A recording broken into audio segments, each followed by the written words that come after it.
From the nation's capital, this is the Fly Fishing Consultant Podcast with your host, Rob Snowhite.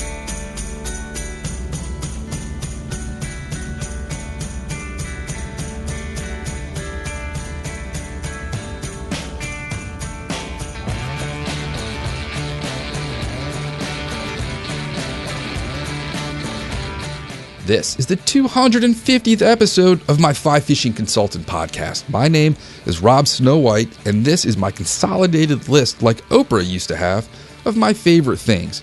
If this is your first time downloading the podcast, my full-time gig is a stay-at-home dad. On the side, when I have free time, which is just weekends now because my season's pretty much over, is fly fishing guide and instructor in the urban waters in and around Washington, D.C. and Northern Virginia. So I have a lot of clients. We use a lot of gear. We're testing things out. Some things don't make the cut. Some things I really like, and I'm going to share those with you now. So if Hanukkah Harry's coming in the next couple of days, you can go to the SNL skit if you don't remember Hanukkah Harry. Or if Santa may be stuffing some stockings or putting some packages under your trees, these may be some of the items that you want to look at based on a guy that uses this stuff all the time. Some companies that I'm going to mention, I have a professional relationship and affiliation with. I may be on a pro staff, I may be an influencer, or I may just have a professional courtesy discount with them. I'm not going to distinguish what. I want you to take a look at things with equality when I'm doing this. These are the items that I seek out when I'm in a fly shop or when I visit an outdoor store, and things that I will quickly need to replace if something gets damaged or lost. There are some things that will fall off the boat and immediately I'm ordering a new one online while we're casting. I want to give some shout outs first before I go over my list. The hate mail, it's been great. I've definitely got some hate mail recently. Keep the nasty grams coming. They're entertaining. Just use more punctuation and spelling, please.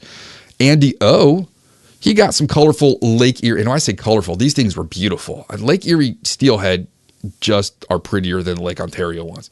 So he got a Lake Erie Steely on a pink San Juan worm, size 14. He cut them down a little less than an inch, and the water was gin clear and low. Mike S. from Southern California has been making himself some smoked queso dip. Now, we have actually moved on from smoked queso, and we're doing pimento cheese by the pound and a half right now, which is quite awesome. James from Sawmill Fly Company reports that he just got his first steelhead out of the Salmon River of New York. And Sean G, big thank you for purchasing 12 custom bunny reapers yesterday. I listed a whole bunch of different colored reapers on Etsy and some other stuff too, and he wanted a different variety, so I tied them up while the kid was doing her online learning, and we got him out the door this morning.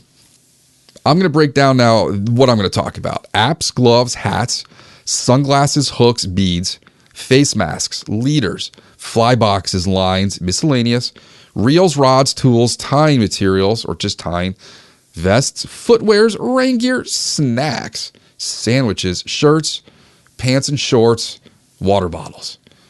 Let's start. Apps. Got my iPhone. I'm going to use Tide Chart a lot. You may remember the podcast I did earlier this year about how the tides and wind and weather can frustrate me. So I'm going to use Tide Chart with Washington, D.C. as my main location. And then Tide app I will have for usually the shad run and some tidal creeks. That gives me a little bit more variety of precise locations. These are both free, and this is what I use to help decide when and where we're going to fish. If you're going to pick a weather app, WUSA 9 is my preferred weather radar. You can set it to show you different types of precipitation, wind, and it will also give you alerts for weather warnings and watches. And it gives you the direction the storm's going in with a 5, 10, 15-minute cone of uncertainty. If I need to second my Doppler to compare the two, just to make sure we're all safe on the water or wherever we are, I'm going to use Storm Radar. That's my second free weather radar. For looking for places to fish, like I did most of the winter trying to find spots around the Keys, I'm going to use Google Earth and Google Maps. When I'm on Google Earth, I can drop pins of starred places, places I want to visit, places of interest. You can find all sorts of things. And then when you need to go to your location, you just scroll around. Hopefully you have cell service and it works. Otherwise, you're going to have to use your DeLorme maps, which I've recently had to keep in the car because we've been doing some road trips to the mountains where there is absolutely no cell service. For web development, I'm the web developer for myself, for the Tidal Potomac Fly Rodders, as well as the Northern Virginia chapter of Trout Unlimited. For myself, I am unfortunately stuck with Yahoo Website Builder, and it is absolutely just stupid. It is the least user-friendly, most absurd software development I've used in 20 years. I much more prefer the Squarespace platform, but like I said, I'm unfortunately stuck on Yahoo. Now, if I hit the lottery, I can pay to have 2 URLs going and have it forwarded, but that's just money I don't want to spend because I'm a small business owner and I can deal with a little bit of headache when I got to update the website. For gloves, if it's really cold and windy outside, I'm going to still wear my North Face mitts that go 3/4 of the way up my arm and you can cinch them. Nothing gets in there because they're mitts. So my fingers, my index and middle finger are together for warmth. My ring and pinky are together for warmth. And then the thumb has its own chamber for warmth also. If I'm fishing and I want mitts but peel them back, if it's really cold out, I'm going to wear Simms Glommets, the glove that is also a mitten. Folds back. It may be magnetic. It may be a snap. It may be a strap depending on the year and model you buy. They're wind stopper. I put a hole in them 2 years ago, sewed them back up. They're good to go. If it's nasty and wet and I want to wear natural materials, I'm going to wear wool on my hands. Wool still maintains its insulative properties when it's wet. You don't see sheep shivering outside, do you? No, because they're covered in wool. So I'm going to wear the Barber Fingertipless wool gloves. You can buy those at your local Orvis store, and I like them in black and in olive green. They're very soft. They will last you, I think I went 12 years before I decided to replace them. If they get wet, they're still warm. They don't get too smelly and slimy. Definitely try to take them off when you're handling fish. They're just great gloves. I wear them when I'm driving around, if I got to go to the stores. And if I'm wearing fishing gloves to protect my hands from teeth and dorsal fins, and from the sun, abrasion, blisters, whatever. These are going to be more of the summer months. I'm going to be wearing the Buff Aqua and Elite gloves. They cover my wrist so I don't get burned, the gap between your glove ending and your shirt. They got sticky grips on the fingers. They're long. They keep the sun off my finger except for the tips. Stripping guards are built in. The one thing is they don't last if you fall and scrape your hand down the side of a jetty in South Carolina, because I scraped up my leg and I figured that's also where I scraped up my glove. So that one will be another easy stitch. Do a lot of stitching. I use Uni 6/0 thread for sewing if you have a question about my sewing thread. I really like the Buff gloves. They get stinky after several wears, which they used to get stinky after one. So they've definitely improved the material. They're stretchy. They fit great. And I wear them every day. I just wish that they were impenetrable to hooks, because when I'm doing tandem rigs and stuff, I usually get a small hook in there and it's a pain to get out. That's why I debarb everything. If I'm wearing a baseball hat, it's going to be my Tpfr Fishing Hat. It's blue. It's got Tpfr logo on it. I've got a nice clean one I can wear out. I've got my old sun-faded, salt-stained, sweat-stained hat that my daughter actually wore to the post office today. I don't know why she wore that. She wants to be like Art's daughter and wear baseball hats. So that's what I'm going to wear to keep the sun off my face. Just everyday hat. I can put my buff over it, and then my ears, face, neck, everything's protected. If I'm going to be wearing a winter hat and it's really cold out, I've got just some crazy stuff I pick up at Marshall's.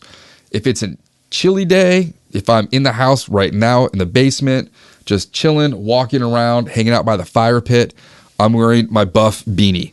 I don't remember the model of this skull cap, but it is all black. and it is made with Primaloft. It is stretchy. It fits me tight. It is not going to move. It's not going to blow off. I can put a baseball hat over this, and it's still not going to move. This is like my security blanket. I feel more comfortable in this hat. And since I've cut all my hair off, my beard is now longer than the hair on my head. Definitely have to wear a hat more often. I will sleep with this hat in the car if needed. If it's cold out, you should always have your head covered when you're camping in the cold. I've raved for years about my favorite hat that I bought at Kmart, and hats for me are like women's shoes.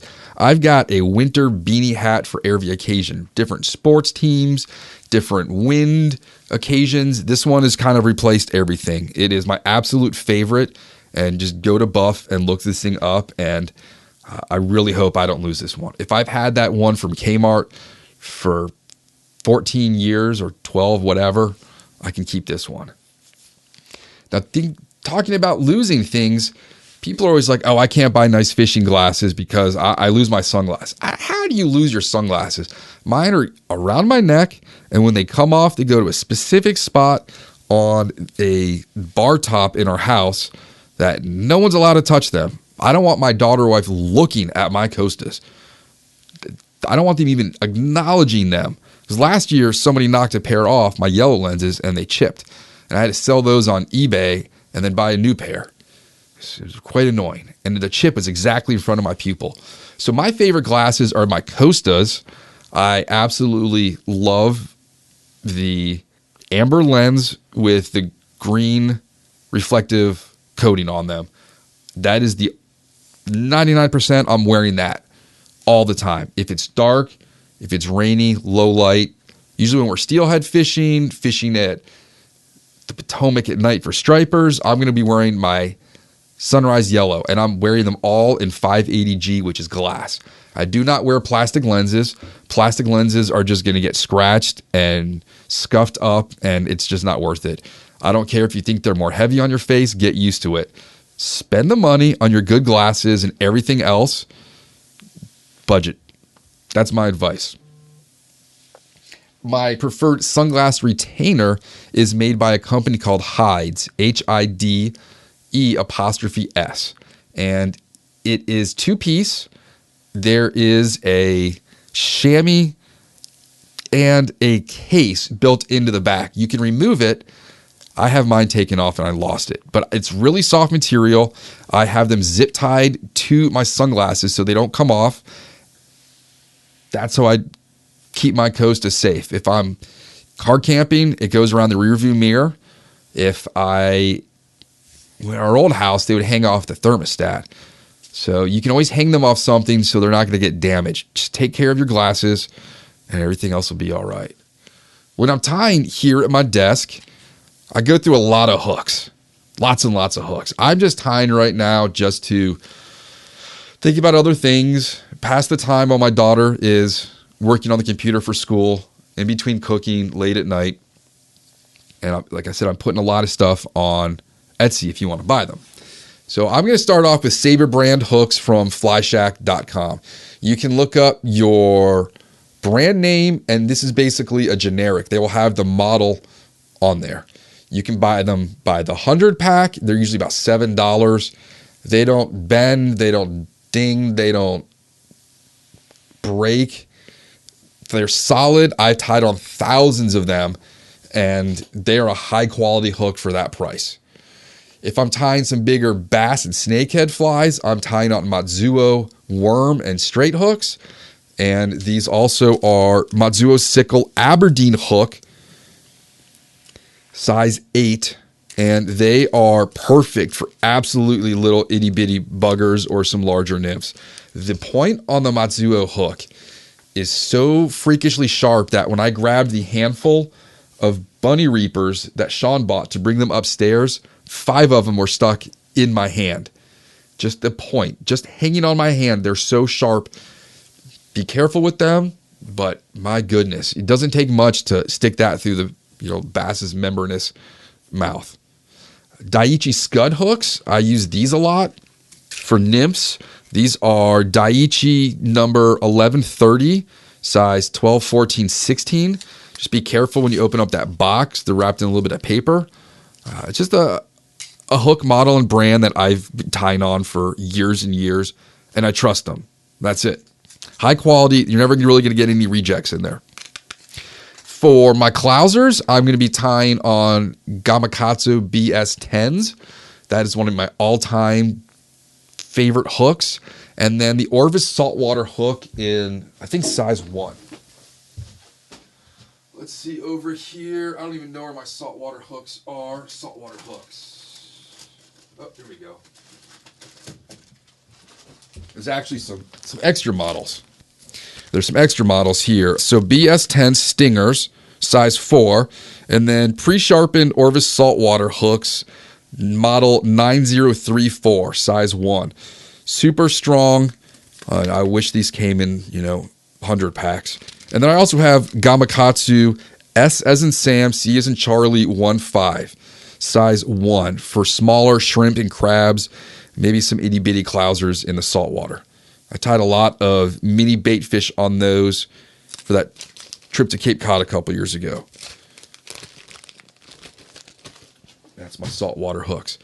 And that's my hook preference. Also, if you want some budget hooks, you get these on eBay. They're Bimoo, B-I-M-O-O, 500 curved shrimp scud hooks for it's like $11 shipped. You can't go wrong. You're going to find maybe 5 or 10 in there that are messed up, but it's 500 hooks for $11. And these are what we pretty much use all the time when I'm guiding.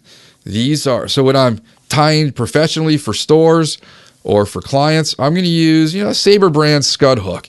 If we're tying up wormies to go down to fish the tidal basin with my daughter by the monuments, or we're going out to Chain Bridge to tie up some damsels for shad, we're going to use these because they're going to get lost. Every fly I tie, I know has a shelf life on it. I'm not going to be spending a lot of money on disposable things. And hopefully these eventually do break down and rust out. So that's what I'm using. I've had no issues with them. I thought, if I lose $11, I lost $11. And I put these in the vise after buying them sight unseen and played with them, and they don't bend. They're sharp. That's it. My favorite beads are going to be from Risen Fly, from Ryan. We heard him a couple months ago on the podcast. They're just this silver mercury, just absolutely shiny, bright metal beads. I love them. They're super smooth. They're never going to cut your line like my next favorite beads, which are from Wholesale Fly Company. Some of these are not going to be drilled out as smoothly, and you will cut your thread on them, but there's 100 beads for maybe $5 plus shipping. I buy thousands upon thousands of beads from Rob from this company every year, and they're great. I love the colored ones. I use the pink ones, the orange ones. The black and silver metallic ones are a different shape, so they're not my favorite. If I could have bought them and returned those, I would have, but I kept them. We're going to use them. For a face mask, I'm wearing my Buff Coolnet UV face mask. I have one in camo. I've got one in a mayfly, and I think we've got one of those in Shenandoah National Park. They're extremely lightweight. They block the UV. They dry quickly. You can use a buff in multiple ways. I've always said I fold it over my eyes. Fold a buff 4 times and it becomes a big headband. Put that over your eyes when you're car camping in a Walmart lot, and it blocks the light from the overhead light that you're sleeping near. And Buff now has new filter tubes and masks. So they have what a regular Buff or net gator is, but they're going to be able to filter out noxious chemicals and I believe COVID-19. So I think I'm going to have to buy one of those because I don't want to start wearing the medical masks. I've been safe wearing a Buff these last couple of months, but I think it's time that I take it a little more seriously. Even if we're 20 feet apart in the water, we're the only people out there. I want to keep myself protected from the sun and the wind and germs too. My leaders, I'm going to build those out of Berkeley Vanish. I started using Berkeley Vanish in 2005. I trust it. I have it in 2014, 12, 10, 8, and I use a different 30 pound for my thicker butt sections. I think that's Vanish. I don't know. It's up in the gear bag. But I use Berkley Vanish for pretty much everything. When I'm steelhead fishing, I might go to Seagar, just huge 250-yard rolls, or I'll use Cortland or Orvis or Rio tippet material. Those are what I've used in the past. Usually I'm going to go 2 or 3X on the steelhead. I've caught steelhead on nymphs with 10-pound Berkley Vanish, so it works for me. Fly lines. People always say, what's your favorite sinking line? I've used a bunch. I'm going to say Orvis Depth Charge. I know teeny ones get a lot of great feedback. I'm going to try and get one of those next time I put in an order, but I swear by my Orvis Depth Charge. OPST started off with the micro Skagit heads. They're awesome. There are other companies that have them now, so it's like a Yeti cooler. Everything that's an insulated hardtop cooler is just called a Yeti.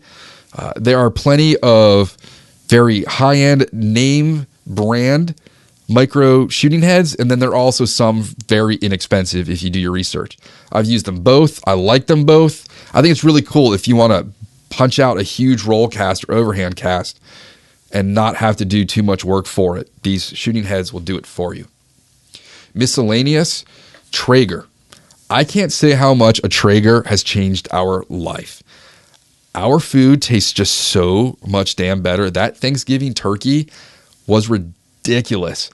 The nurses that took care of my mom were both Jamaican, and they said Blue Mountain curry powder is the best. So they gave one to my dad and they gave one to my brother. They didn't give one to me, the one who actually does the cooking. So I got them online, and I got spicy and regular in a pack for $7. And we did a Jamaican curry smoke grilled chicken the other night. It was supposed to have grilled purple cabbage in the recipe, but we didn't have purple cabbage. We had everything else to make it, and it just came out awesome. Armadillo eggs, chicken fingers, chicken thighs. Flank steak is our favorite. You can do deviled eggs in there, smoked queso like we talked about earlier.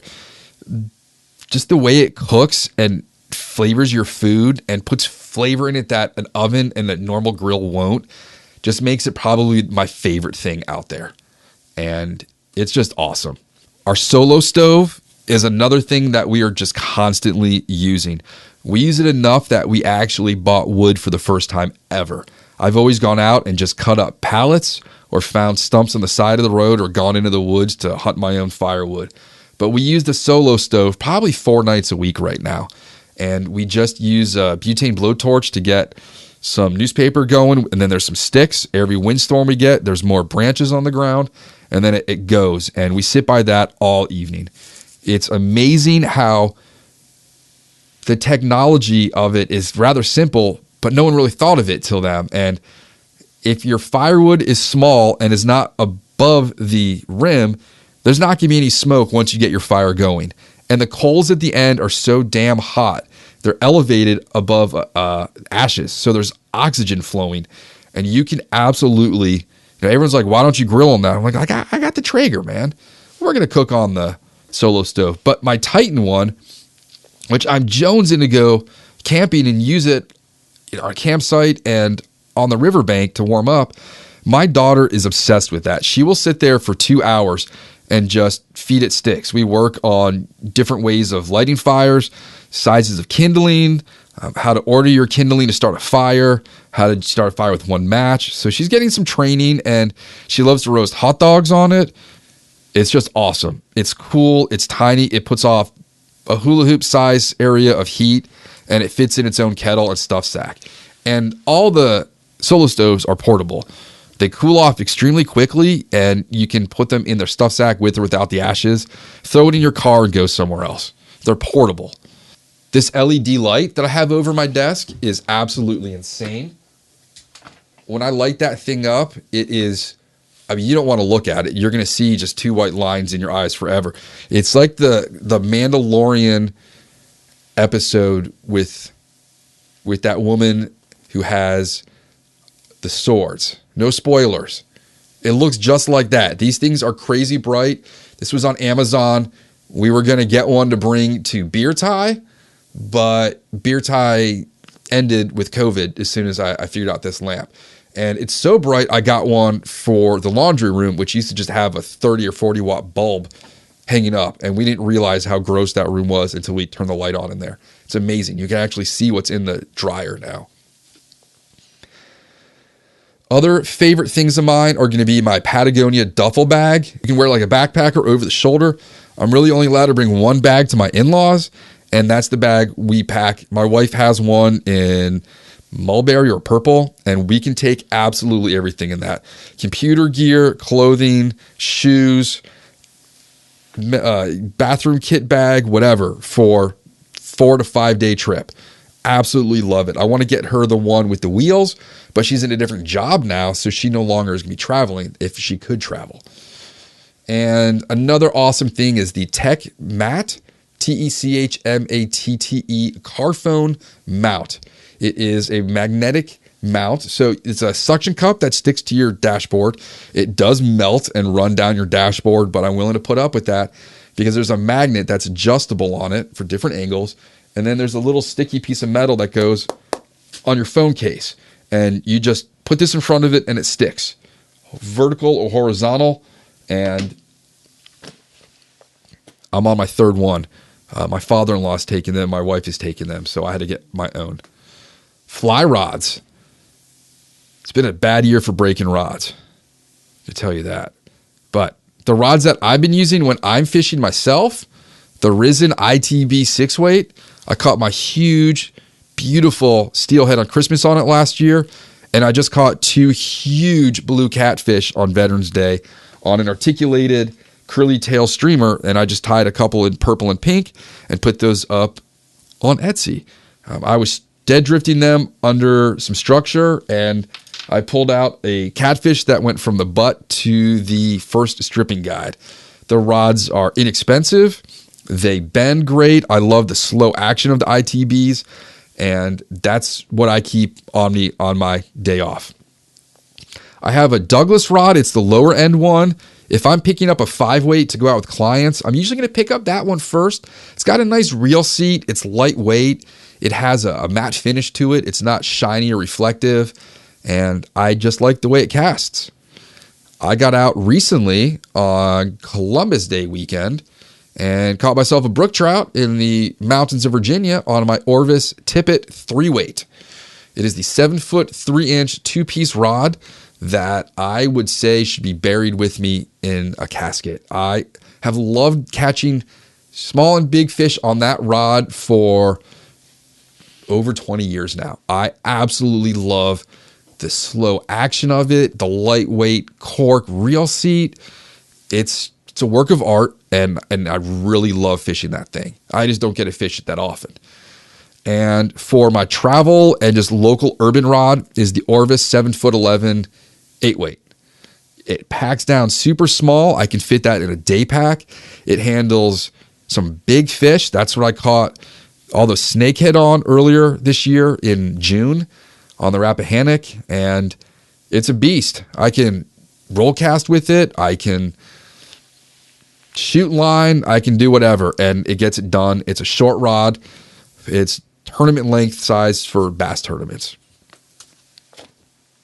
Some of my tools, I use P-line pliers. I had them on a utility belt I wear around my waist. I got those online. I want to get the smaller tipped ones so I don't also have to carry a hemostat, but I like them. I'm on my second pair. I kind of destroyed the teeth on the first one, and maybe I tried opening something, or I tried doing something and bent the tip. So it's the non-split ring opener, the non-split ring P-line fishing plier. My hemostat is the Hemo Scissor Combo from Orvis. It also has a clamp for split shot, so I can cut, clamp, smash barb, smash split shot, whatever. Yeah, I need to sharpen the blade on it. It's not really cutting as much because it gets used so often, and I keep that on a lanyard around my neck. That's one of those things that if I forget the day, I'm screwed, because my pliers, at least in the winter or cold water fishing, is my wader belt. It's on the wader belt, so I always have it with me. But you can't put those pliers in a small fish's mouth, so I like to have the lanyard around my neck. My favorite nipper of all time is I don't know if they still make it. It's the Fishpond Pitchfork nipper. I bought and lost too many of them, so now I'm using a nail clipper and I don't know, some titanium or aluminum nippers I got somewhere. But I love the Pitchfork one. Those were just my all-time favorite. They were awesome. If you need a stocking stuffer, it's around $20, I think. The Leatherman Wave, another thing that goes everywhere with me. Before we moved into this house, I didn't really have any tools. I just had a Leatherman. I got most of the stuff done in the condo. I've had my Leatherman since college, and it has everything on it that I need when I need it, and it's awesome. It's very awesome. I think actually the one I have now, I had two of them. You know, I lost one, and I found one along the Blue River in Colorado in 05, in May of 05, I think. One of them I still have. I don't know. RigidHitch.com, constantly buying trailer parts from them. They will answer the phone. They will help you through anything. It's like buying something, you know, from 20 or 30 years ago. There's a human on the end of the line, and they will help you out. I've learned now just to buy in bulk grease caps and bearings and cotter pins, because you never know when it's just going to explode on you. And I don't know what the deal is with me this year, but I think I mentioned in the last podcast, it's just been awful blowing up, driving to meet clients. And I've lost 2 bearing buddies. So that even pissed me off more. And every time I drive that route, I'm looking for my bearing buddy on the side of the road. Every beer can I see, I have to slow down and squint. My SOG Jungle Primitive, it's also my urban machete. There are some places where I've got to cut 100-pound mono and cut down grapevines and branches blocking the view. Sometimes I need to cut thorns and other stuff out of the way. So I may have in my bag or on my belt, depending where we're going, the urban machete. It may look intimidating, but if there's an urban sombrero, you got to have an urban machete. My tie fast knot tool, I'm going to use that always to help me put nail knots on, whether it is putting and replacing loops on the end of fly lines, the end of backing, whatever. Tie fast knot tool, that is always going to be in my gear bag and on my lanyard. If I drop that, I will be completely screwed, and I've dropped it multiple times, regardless of if it's in a separate bag in my backpack or on my lanyard. I've gone through plenty of them. My oar rights keep the oars on my stealth craft vertical, so I don't have to turn them to row. My Snow Peak titanium spork goes with me everywhere, off-road, backwoods, traveling. It's a spork. You can eat soup, you can eat spaghetti, mashed potatoes, whatever. And last of my miscellaneous is my black diamond headlamps. I've been using black diamond headlamps since I started working at Hudson Trail Outfitters, which would have been after the lodge was burned down, so 03 or 04. And the technology is amazing on them. You can get waterproof ones now. They're crazy bright. You can lock them so the battery doesn't get drained if it accidentally turns on. So that's my choice of headlamp for years and years. I'm brand specific with some things, and that's, if something happens to a headlamp, I'm going to replace it with a black diamond. Fly tying. I got my Regal Vise right here. It's the regular size. I've got a couple others. I swear by it. This thing has tied thousands and thousands of flies. There are very few things to go wrong with it. If anything has gone wrong with it, it's the handle gets a little stuck after a while. Spray a little WD-40 in there, clean it off with a paper towel, and it is good to go. I love the pedestal because I can travel with it anywhere, because C-clamps don't always work on all tables. You can't put a C-clamp on the hood of a car or in the back seat of a car.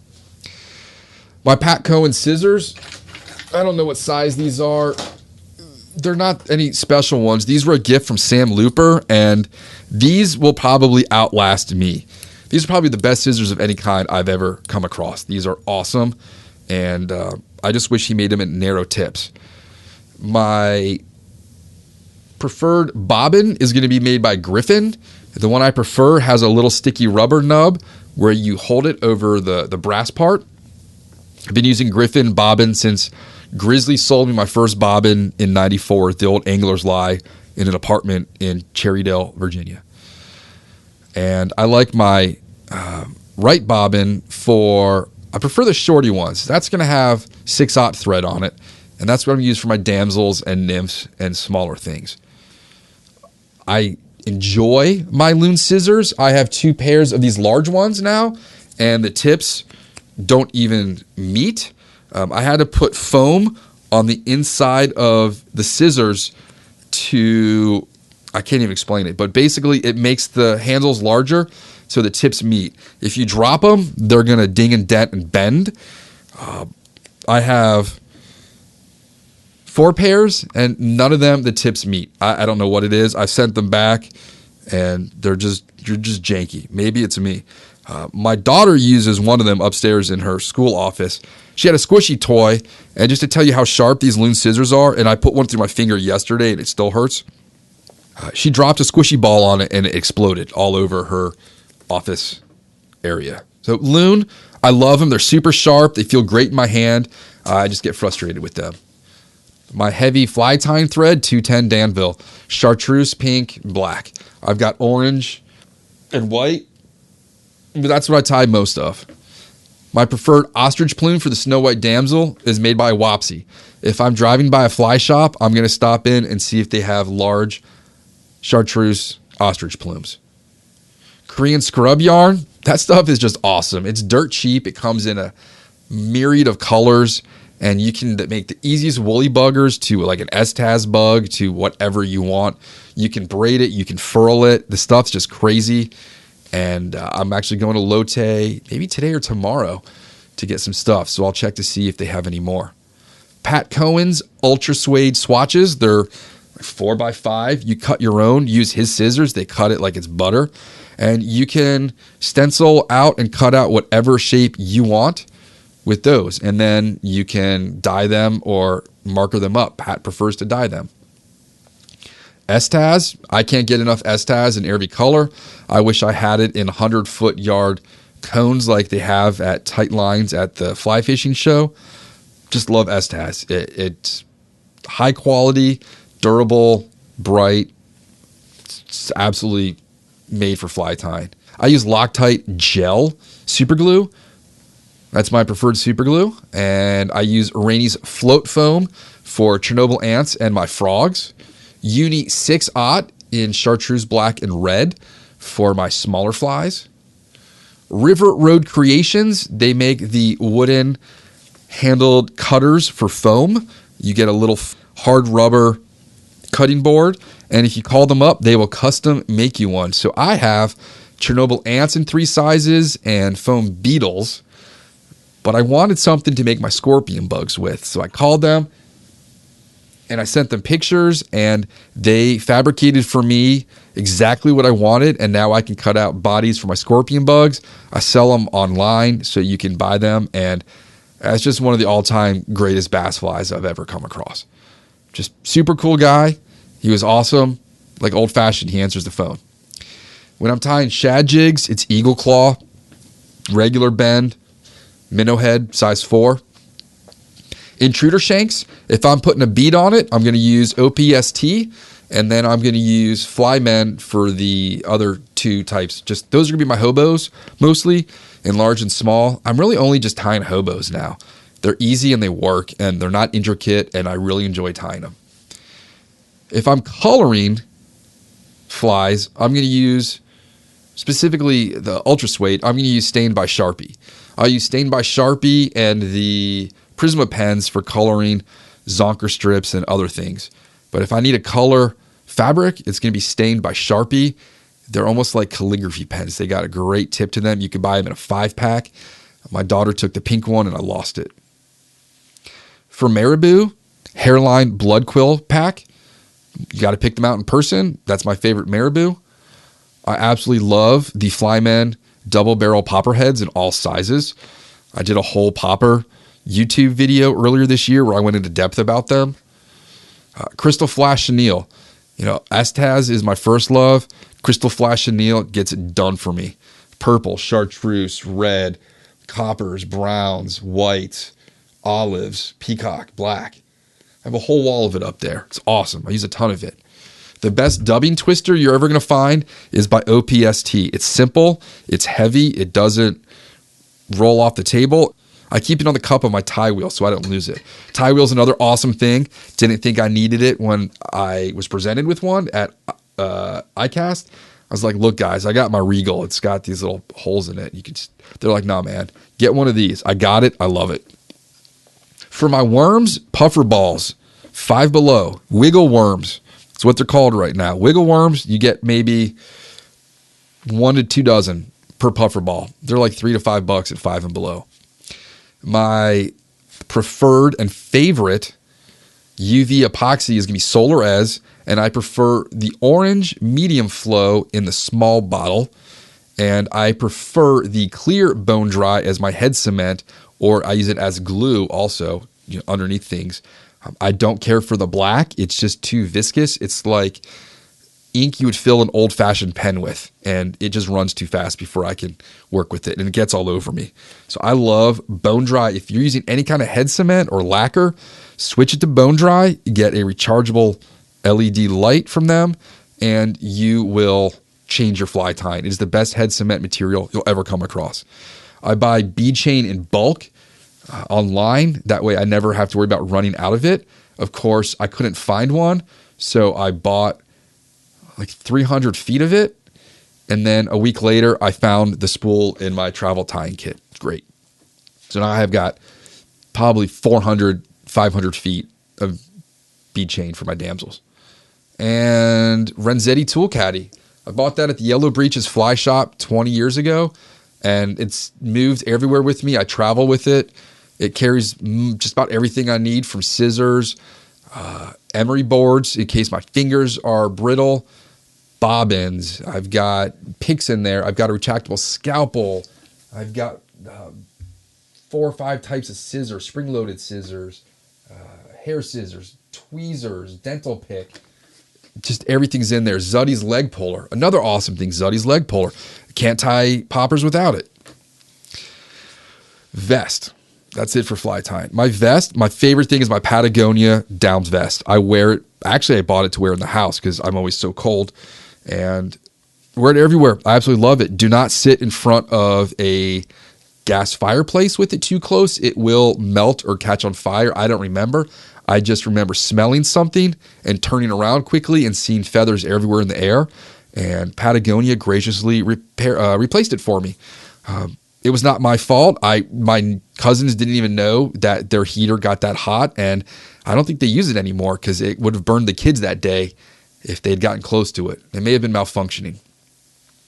And I picked down over synthetic just because I like down insulation, and if it's a base layer on me, it's not really be getting wet, and I'm never really too far from the car. For my footwear, Chaco flip-flops. Been wearing those since my wife and I saw Chacos in Colorado in like 2003, and they only had the sandals, and then one day at Hudson Trail Outfitters, they had the flip-flops, and I just buy them, and then that's it. They're machine washable. You can get a strap wash thing online or at your shoe store. It's like a sponge with gel in it, and you put it on your straps and it cleans them off. So I've got a nice pair and a dirty pair. My nice pair now are Grateful Dead Steal Your Face, and my dirty pair are green and blue. And my wife and I swear by Chaco flip-flops. They're the most comfortable ones you're ever going to find. They're fully arched, sticky rubber on the bottom. You can do just about every single activity in the summer in them. I'm wearing Erie Spot Hogs right now. I'm on my 3rd pair. I've gone through them so much that I took my daughter to a birthday party and it was snowing, and my socks got wet in the parking lot. And my wife said, buy a new pair. Erie Spot Hogs. They are under $100, and I've been wearing them for years and years. They're comfortable. I can walk all day in them. They're waterproof. I don't think it's a steel toe, but you can kick things and it doesn't hurt your feet. They just get it done. Corkers, Devil Canyon, all-time favorite wading boot. I switch out the soles. My favorite is going to be studded Klingon rubber. I use the massive spikes when I'm steelhead fishing on the Salmon River. I'll wear those probably if I ever go to the Savage. And make sure you tighten those with a wrench every time you use them. They will come loose. The favorite boot for my clients that I get are the Corker's Red Side. You can change out the soles, but instead of having the BOA system like the Devil's Canyon, it just has a strap and a little pinch thing that you can just cinch them and lock them down, and they're good to go. You don't have to tie any knots or anything. They're pretty awesome. They're hardcore boots. Devil's Canyon, man, I can wear those all day, hike all day, no issues. My rain gear, my Sitka Hudson jacket, it's what I'm going to wear. It's insulated in the torso. The arms are not, so you got less bulk in it. The hood is huge. It's got super warm pockets. It's got drain holes in case the pockets get wet. That jacket is just so well thought out, designed. And then if it's raining where water's going to get in and down my hood, I'm going to wear the Coca Tat with the neoprene neck and the rubber gasket on the wrists. So if water's creeping in anywhere on the Hudson, through the wrist, through the neck, I'm wearing the Coca Tat. To feed myself, you know I love Ioba Biltong. It's no longer Ioba Yo, it's just Ioba Foods. Locally made biltong. You can get it locally at Wegmans and Whole Foods, and it's just awesome. It's a high quality meat product. It's not your gas station crappy jerky. Chocolate Boost or chocolate glucerna. I don't always have time to eat during the day, especially if I've got, a 2 hour, a 3 hour, and then a 4 hour client, and I'm rowing the whole time. So I will chug a couple of those. I get the generic brand, usually of glucerna from Costco. It's less expensive, and it says it's for diabetics. It's just metabolized a little quicker, so it's actually better for you, and it's less expensive, and they're pretty damn good. You can drink one of those and have full calories and vitamins and nutrients to go all day long. So definitely keep some of those around. Sunflower seeds are another thing I go through a lot of. We get the sweet and hot sunflower seeds from Wawa. That may have replaced the ranch ones that I normally eat. I love the SodaStream. Our friends moved to Texas several months ago and just didn't have room for a lot of things, so they gave us a SodaStream. I think it's awesome. I can just make and take club sodas with me in the boat or in my backpack. Orange Gatorade powder in bulk.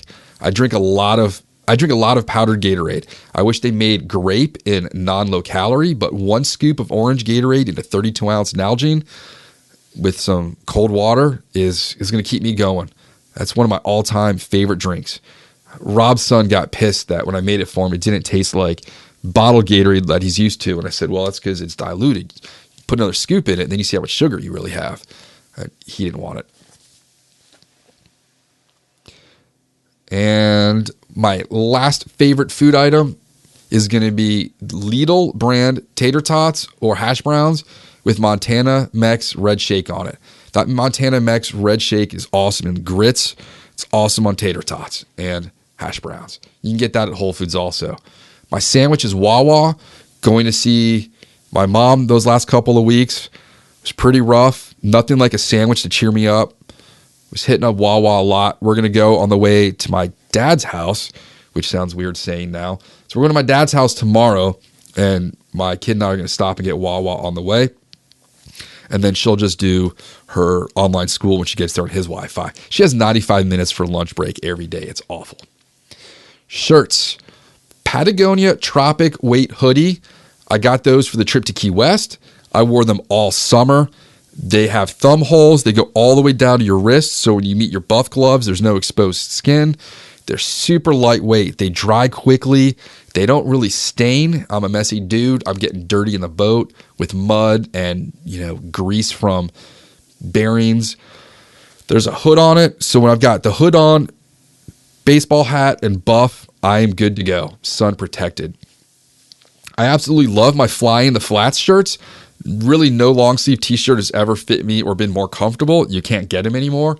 Trying to see if David could send me some surplus since he's now like an oral surgeon and I don't think he has time to run that business. My Risen Fly t-shirt is probably one of the softest t-shirts I've ever owned. It's in gray. I love a gray t-shirt. And then my next favorite t-shirt is also gray. It's from Regal. It is just the most comfortable t-shirt I own. Those two I'm very hesitant to wear because I know I'm going to get food or something on them. But yeah, if I want to have like just t-shirt comfy day, or if my daughter needs to steal a t-shirt to sleep in, that's what she's usually going to go for. She's been wearing my brown Project Healing Waters t-shirt.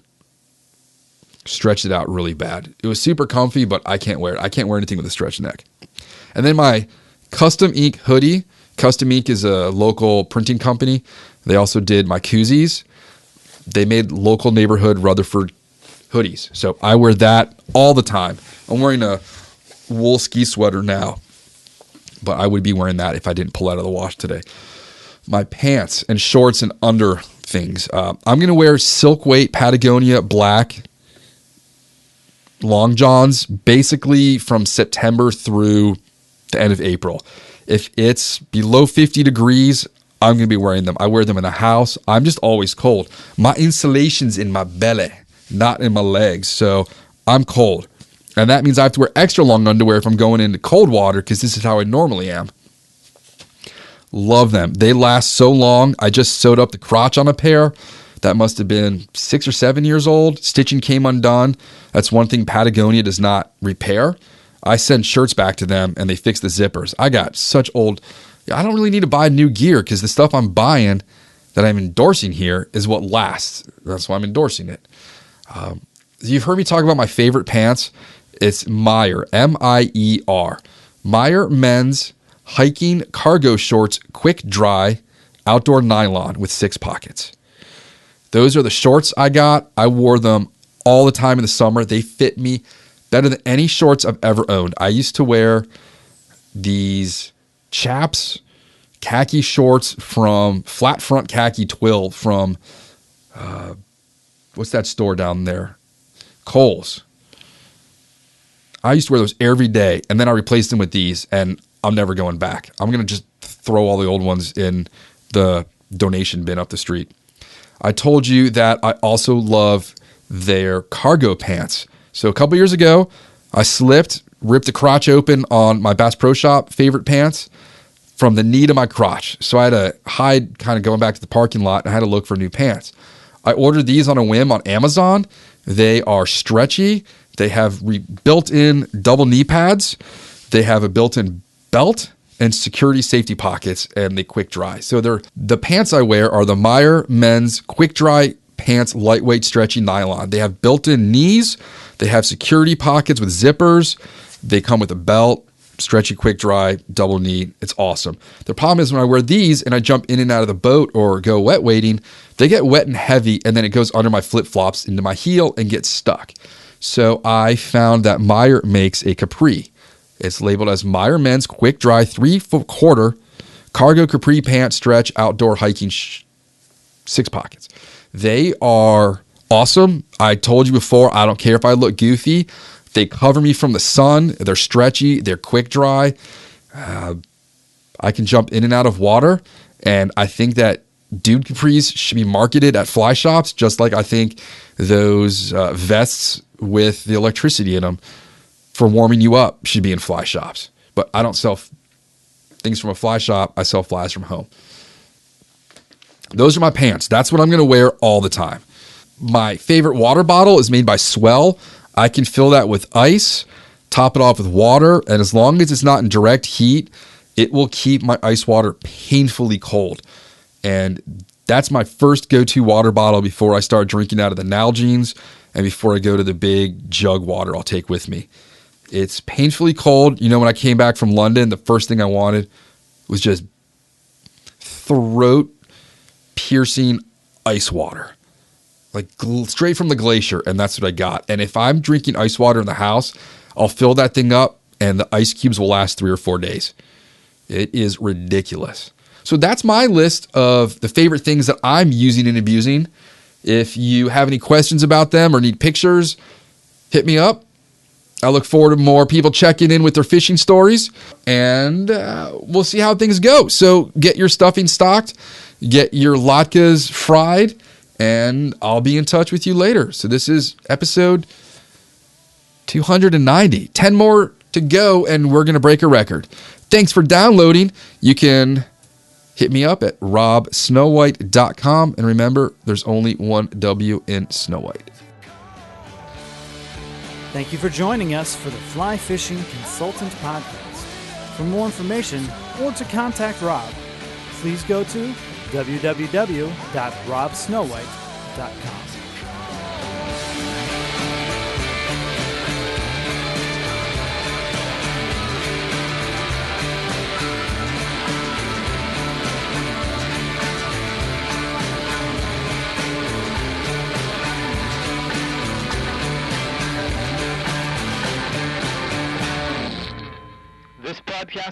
to you by Freestone Productions at freestoneproductions.com.